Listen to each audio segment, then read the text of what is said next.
On October 19, 1781, 7,000 British soldiers marched out of Yorktown, Virginia, between two lines of American and French troops that stretched for more than a mile. The British band was playing.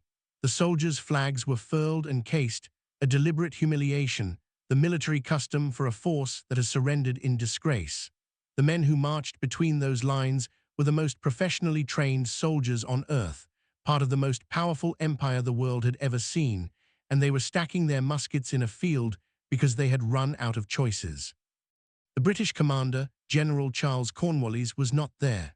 He sent his second-in-command, Brigadier General Charles O'Hara, to handle the surrender in his place.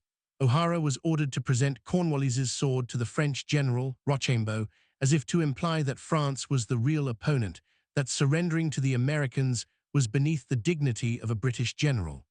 Rochambeau refused the sword and directed O'Hara to Washington. Washington, understanding the insult, directed O'Hara to his own second-in-command, General Benjamin Lincoln. The sword went to the wrong general, from the wrong general through the wrong general. Even in defeat, the British could not quite bring themselves to admit what had happened. When news of Yorktown reached London 5 weeks later, Prime Minister Lord Frederick North received it the way he later described, staggering as if he had taken a bullet, and said, "Oh God, it is all over, it is all over." He was right. What you are about to hear is the story of how the greatest military empire on earth lost a war it should never have lost, and why, in 7 years of fighting, they never once fixed the mistake that made defeat inevitable from almost the beginning. To understand what happened, you have to understand what Britain thought it was in 1775. The 7 Years' War had ended in 1763, and Britain had won it. Not just won it, dominated it. They had defeated France on 4 continents, taken Canada, secured India, and emerged as the undisputed greatest naval and commercial power in the world. The Royal Navy was the largest and most capable fleet afloat. The British Army had fought French, Spanish, and Native American forces across hemispheres and won. Britain in 1775 is the closest thing the 18th century has to a superpower, and it is looking at a colonial rebellion by a collection of farmers, tradesmen, and minor gentry in 13 provinces along the eastern coast of North America, and asking, how long can this possibly take? The answer, as it turned out, was 8 years. April 19, 1775 to September 3, 1783. But the seeds of why it took that long and ended the way it did were planted in the very first engagement of the war. The British Army at the outbreak of hostilities numbered approximately 48,000 men in total, spread across a global empire. By European standards, that is extremely small. France maintained a standing army nearly 4 times that size. The British political tradition had always been suspicious of large standing armies. The memory of Oliver Cromwell's New Model Army and what a professional force could do to civilian governance had never quite faded. So Britain kept its army lean and relied on its navy for projection of power. What this meant in practice was that when the rebellion broke out in Massachusetts in April 1775, the British had roughly 3,500 regular soldiers in Boston under General Thomas Gage, 4 regiments, holding a peninsula city surrounded by an increasingly hostile countryside. Within weeks of Lexington and Concord, an estimated 15,000 colonial militia had converged on Cambridge, ringing the city. The British were besieged almost before anyone understood that a siege had started. Gage's orders were to suppress the rebellion. His means were laughably insufficient for the task. London would have to send more men. The problem was that London was 3,000 miles away. In the age of sail, that meant a communication lag of 6 to 8 weeks in each direction. A question asked in Boston in January might receive its answer in April. A strategy approved in London in February might be unworkable in the field by the time the orders arrived in August. Every decision about the war in America was being made by men who had never set foot on the continent, on the basis of information that was months old by the time they received it, for conditions that had changed by the time they responded. This is not a minor administrative inconvenience. This is a fundamental structural problem that haunts British strategy for the entire length of the war.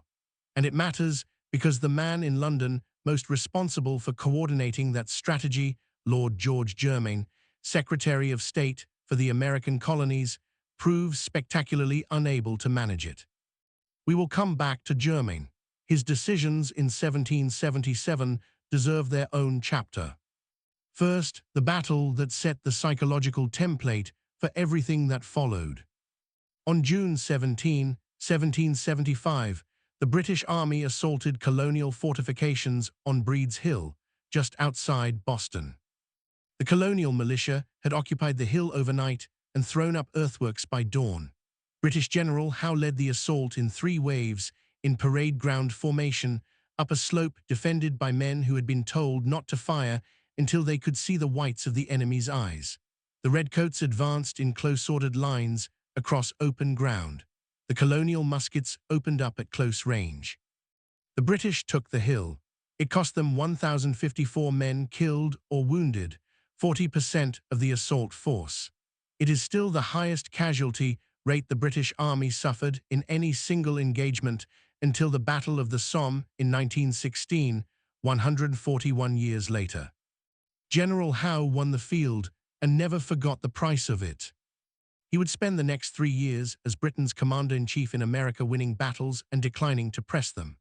At Long Island in August 1776, commanding the largest expeditionary force Britain had ever assembled, more than 32,000 soldiers and 10,000 sailors aboard over 300 ships, he drove Washington's army off Manhattan and through New Jersey.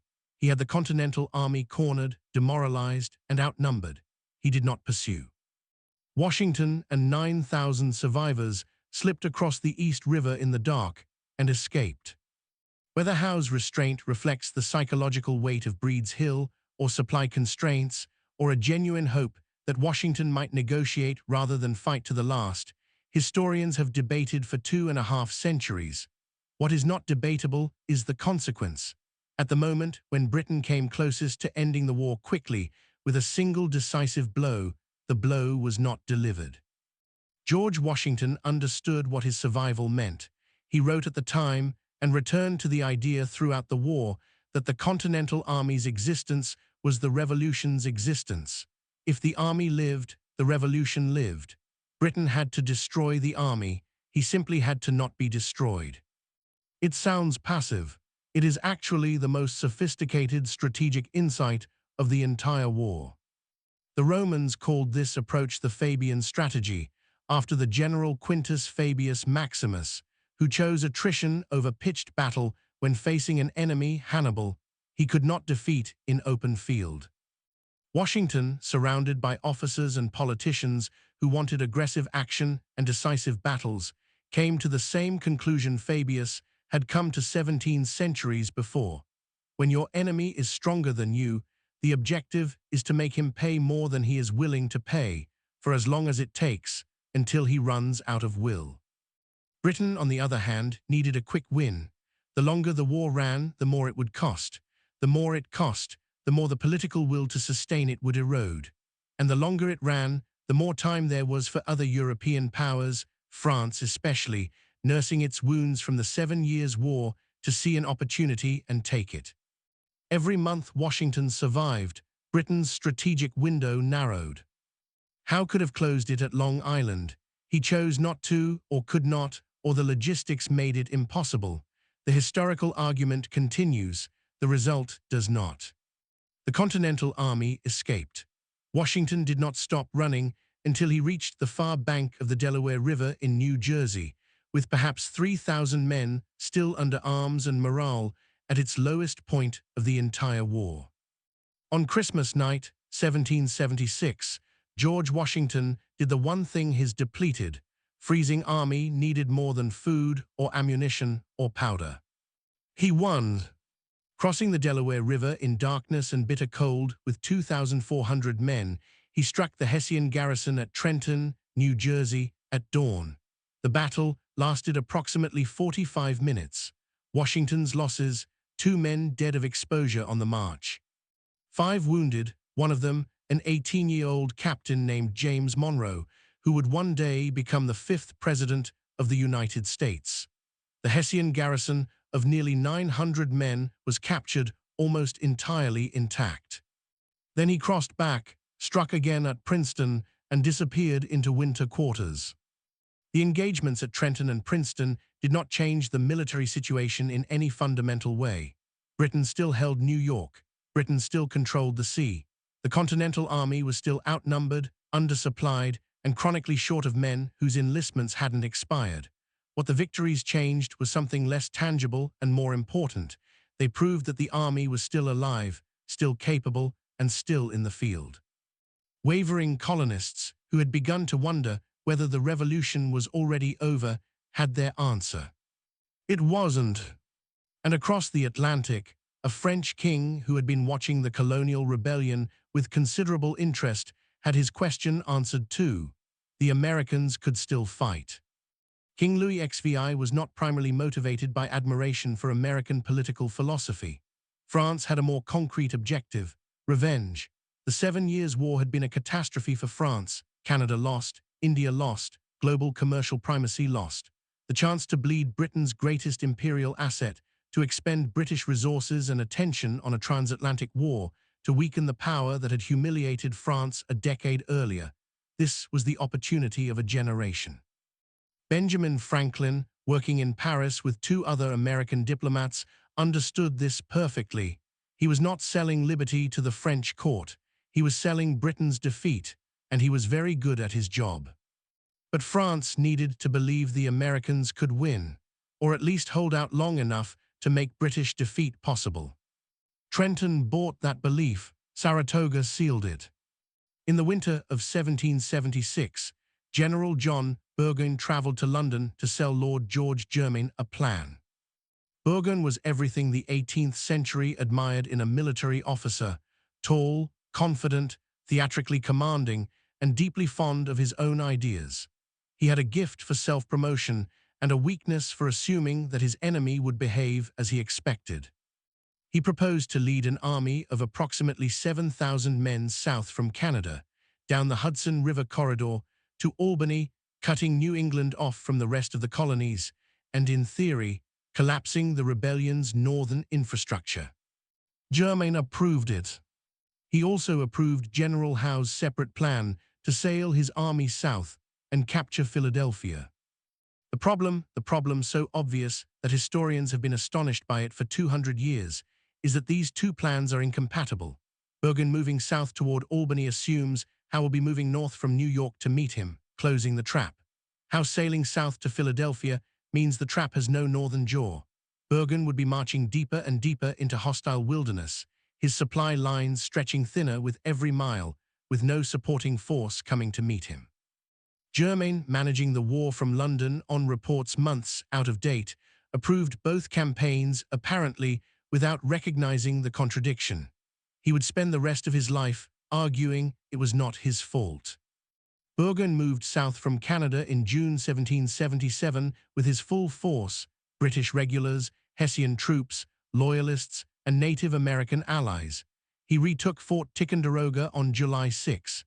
He felt very good about himself. Then things fell apart. The forest that Burgoyne marched into is not the forest you imagine. The terrain between the upper Hudson and the New York wilderness is dense, broken, and almost roadless. American General Philip Schuyler had spent weeks felling trees and destroying bridges ahead of Burgoyne's line of march. It took Burgoyne's army nearly a month to cut a road through a particularly brutal stretch of wilderness. His supply lines back to Canada were stretching to the point of snapping. He sent a foraging detachment to Vermont to gather cattle and supplies and replace the horses he had lost to exhaustion. At Bennington, on August 16, that detachment, nearly 1,000 men, was surrounded and overwhelmed by Vermont, New Hampshire, and Massachusetts militia. Burgoyne lost 1,000 men in a single afternoon to soldiers who were not even part of the Continental Army. He had no support coming from Howe. He had no support coming from the West. A secondary British force that was supposed to advance down the Mohawk Valley had turned back after failing to take Fort Stanwix. He was 200 miles from his supply base in enemy territory with an army that was bleeding and a wilderness that was actively trying to kill him. He kept going.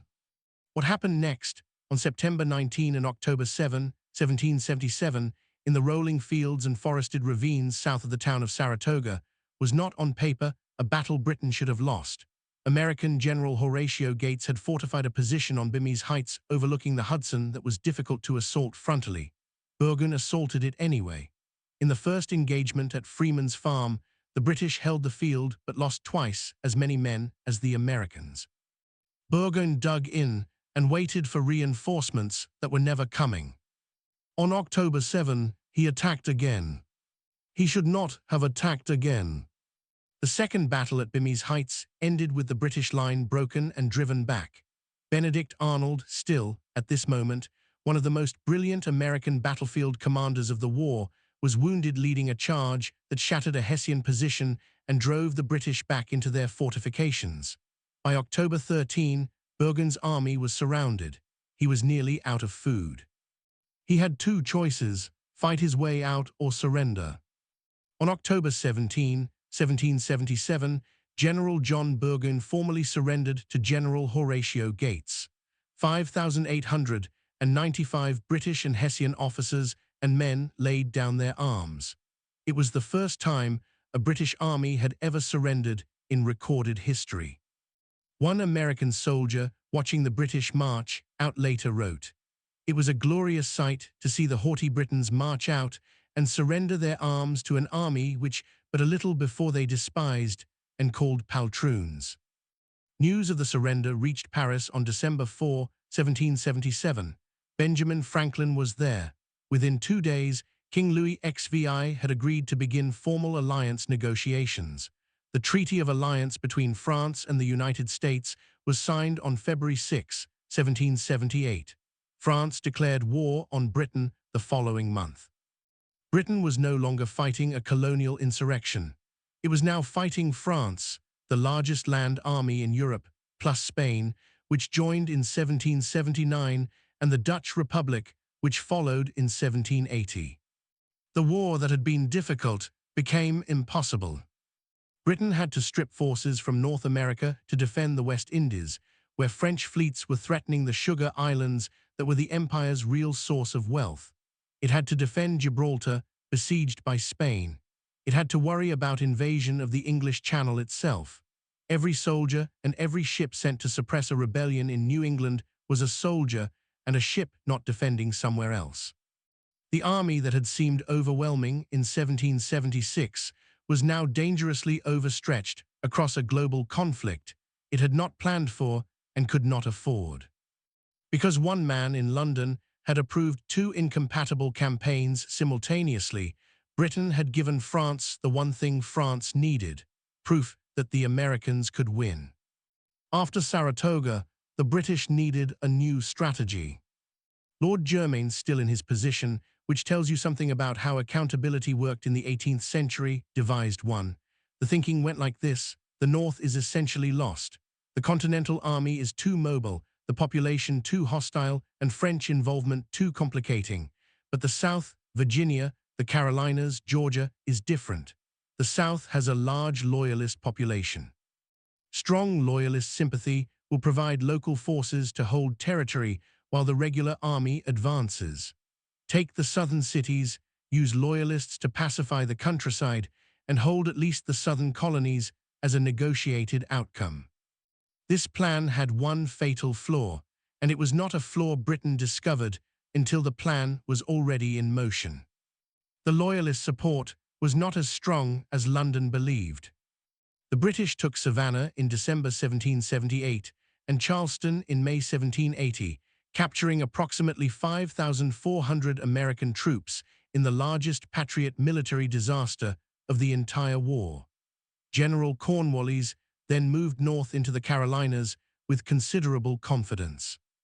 But the pattern that established itself almost immediately was this: the British Army would march through an area, the local patriots would go to ground, the army would move on to the next objective. And resistance would flare up behind it the moment the regulars were gone. The loyalists who were supposed to hold the territory proved either unwilling or unable to suppress their neighbors. A vicious civil war, patriots against loyalists, neighbors against neighbors, spread across the Carolinas that British columns moving through could not control and could not stop. The army that wins every battle cannot hold any ground. Cornwallis won at Camden in August 1780, shattering American General Horatio Gates's army. He pushed north. American General Nathanael Greene, possibly the most tactically gifted American commander of the war who was not named Washington, refused to be drawn into the kind of pitched battle that Cornwallis could win. Greene retreated, preserved his force, then turned and struck at isolated British detachments. Daniel Morgan destroyed a British column under Banastre Tarleton at Cowpens in January 1781. Approximately 900 British troops killed, wounded, or captured against around 72 American losses. Then Greene and Morgan separated their forces and led Cornwallis on a chase across hundreds of miles of Carolina's backcountry, too fast to catch, too persistent to ignore. At Guilford Courthouse in March 1781, Cornwallis found Greene and forced battle. The British won the field. Their casualties were approximately 532 men from a force of roughly 1,900 engaged. The British Member of Parliament Charles James Fox, learning of the action in London, made a remark that became one of the most quoted observations of the entire war, that another such victory would ruin the British army. Cornwallis abandoned the Carolinas.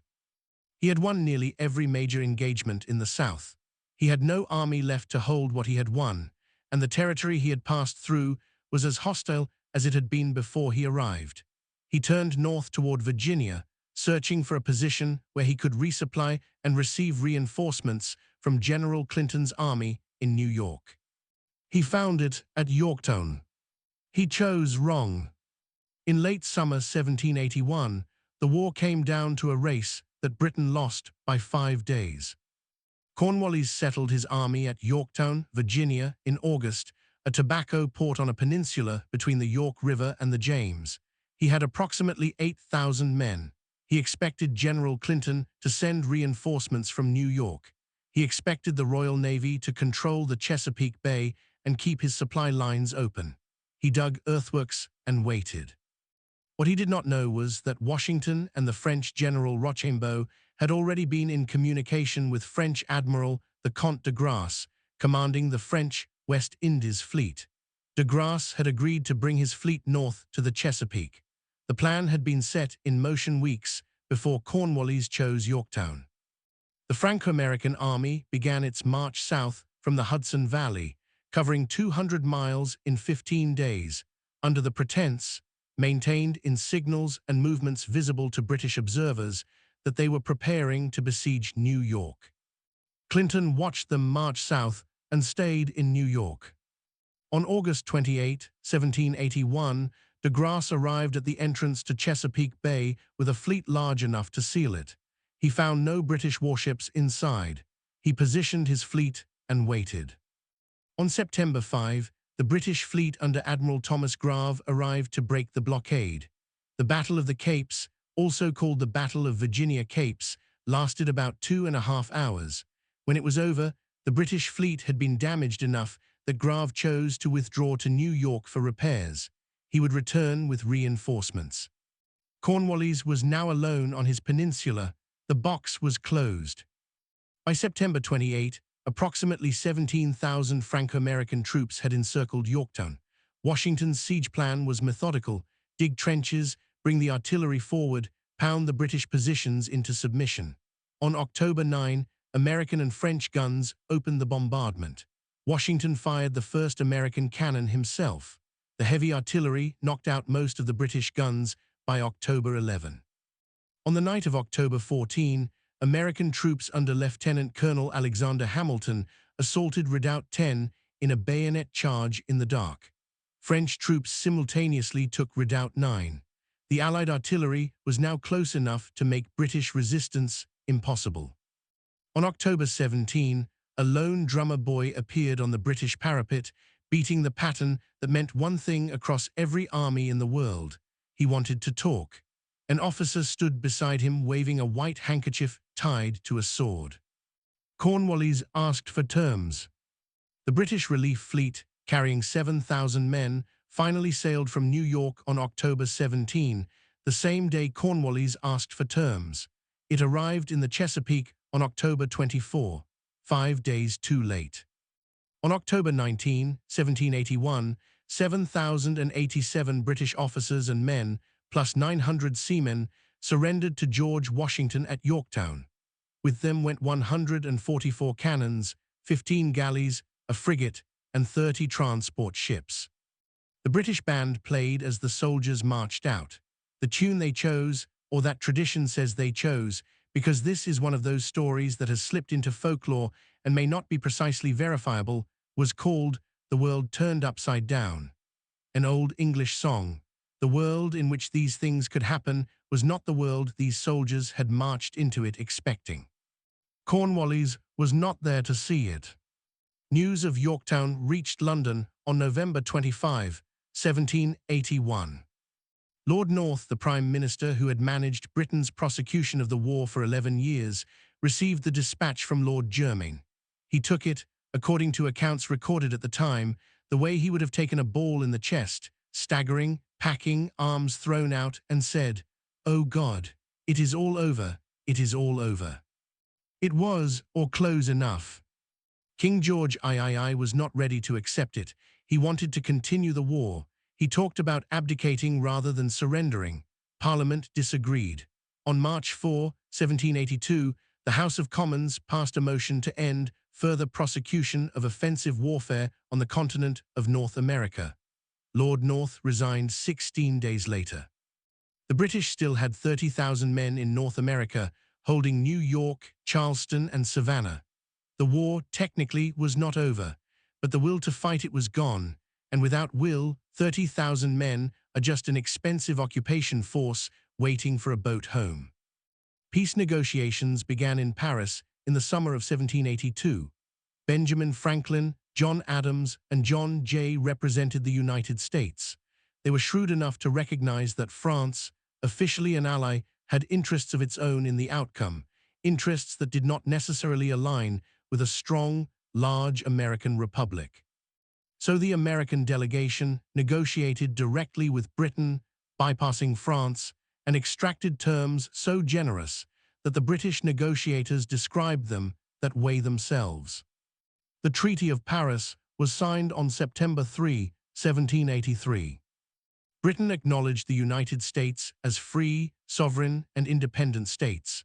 The new nation's borders ran to the Mississippi River in the west, the Great Lakes in the north, and Florida in the south, a territory far larger than anything the Americans had dared to claim as a war aim.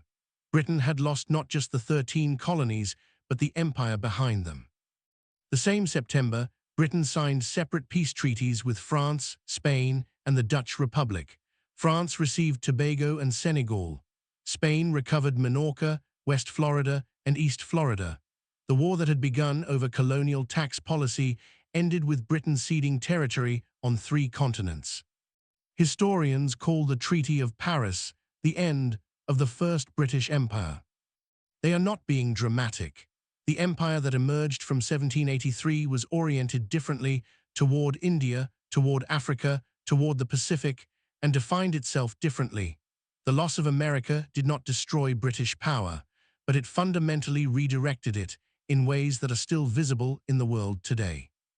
The question the title of this video poses deserves a direct answer. Britain had the largest navy in the world. It had professional soldiers who had fought and won across 4 continents. It had 30,000 men in North America at peak deployment, supported by approximately 30,000 German auxiliary troops.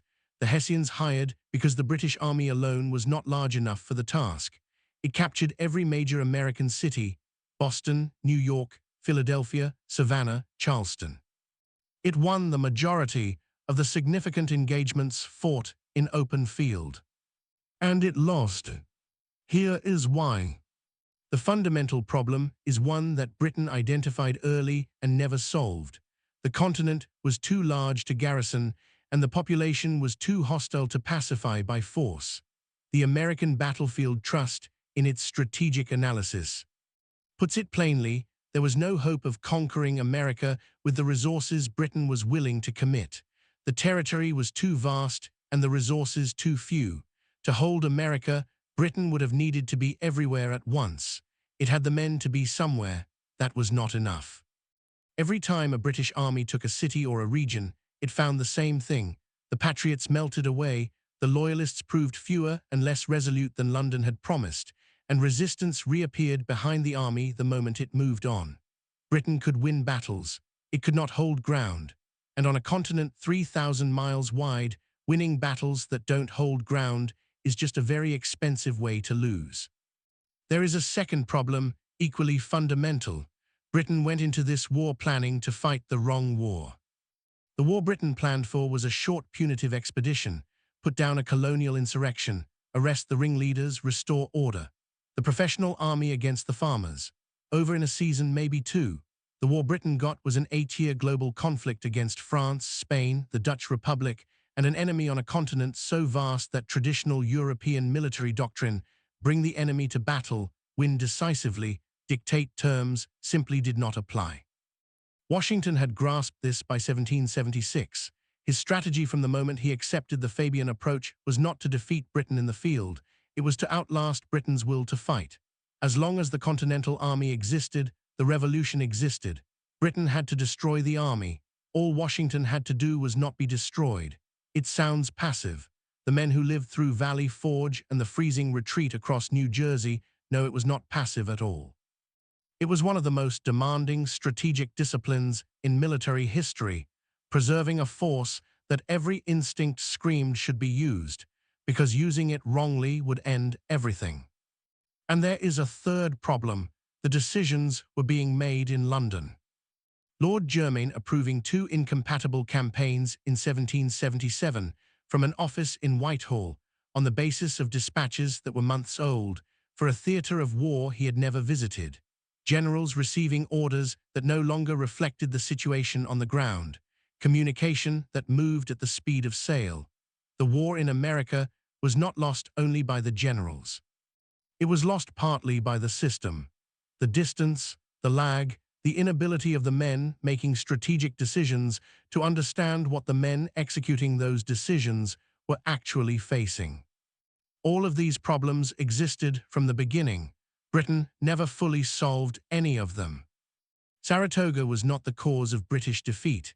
It was the moment when Britain's structural problems became globally irreversible.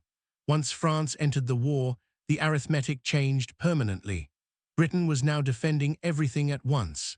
Every ship pulled back from North America to guard the West Indies or patrol the Channel was a ship that was not protecting Cornwallis's supply lines. Every soldier diverted to Gibraltar or India was a soldier who was not marching south from New York to relieve Yorktown. Yorktown was not bad luck.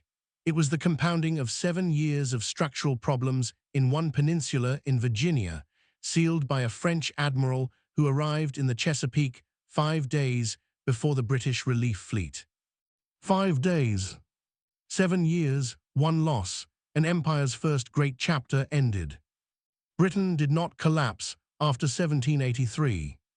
This is worth saying because it sometimes gets lost in the drama of the loss. The Royal Navy was still the most powerful fleet afloat. British commerce and industry would power the Industrial Revolution that began, coincidentally, in that same decade. The empire rebuilt itself differently in different places on different principles. India became the new center of British imperial ambition. Australia was settled. Africa was claimed. The sun, it turned out, had not yet set on the British Empire. It just set on this one. The men who had prosecuted the war paid consequences of varying severity. Lord North resigned and was finished with office for a decade. Lord Germain was stripped of his offices and effectively ended in public life, though not before he had spent years insisting that none of it was his fault.